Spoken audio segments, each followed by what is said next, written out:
How do you know what you believe? I was inspired to create this framework about 10 years ago based upon Chris Argyris's ladder of influence. And it goes like this. We're surrounded by data, and we have to take it through a filter to form some assumptions about it.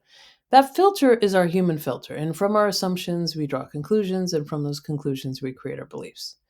But our beliefs draw our actions in the world, and we learn from our beliefs, and we adjust our human filter. It's a bit of a feedback loop, and that collectively creates our truth. In this reality, our beliefs actively select the data we pay attention to. So, sure, there's bias there, there's human bias. What's happened since then is we've had an explosion in data. From about 2005 to 2015, we saw a 50% increase in data every year. It's been about 30, 40% since then, so it's slowed down a little bit, but still quite large. But because we're surrounded by so much more data, we had to employ personalized algorithms. These are your social media filters.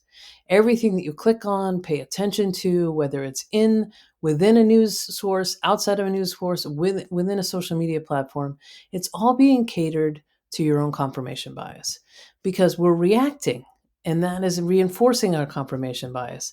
And that puts us in a bubble where we only hear what we want to hear, we only see what we want to see, we only believe what we want to believe, and we are adamant that we are right. This is sort of messing us up, and it's making it very difficult in the world. In this reality, data is starting to select our beliefs. It's very dangerous. So this is about 10 years old. Now enter ChatGPT. That's really telling you what you want to hear. Because, for example, this morning, I asked ChatGPT, who's the best keynote speaker in the world? Of course, there's lots of definitions for what is best. How are you defining it based on the audiences or the desired outcome or the context, etc. But look at that. Oh, best keynote speaker in the world is me. Now, you know that's not true. I know that's not true. There are a lot of wonderful keynote speakers in the world out there. I am not the best by any definition you put out there, but it's telling me telling me that I am. So I will start believing that I am, and I will start believing things that are often, in this case, clearly not true. So this is a warning to you that tools change us. The way we've gotten information has become a bit of a funhouse mirrors. It's changed our perception of the world. It's changed our beliefs. It's changed our interactions with each other because a lot of these personalized algorithms run on rage.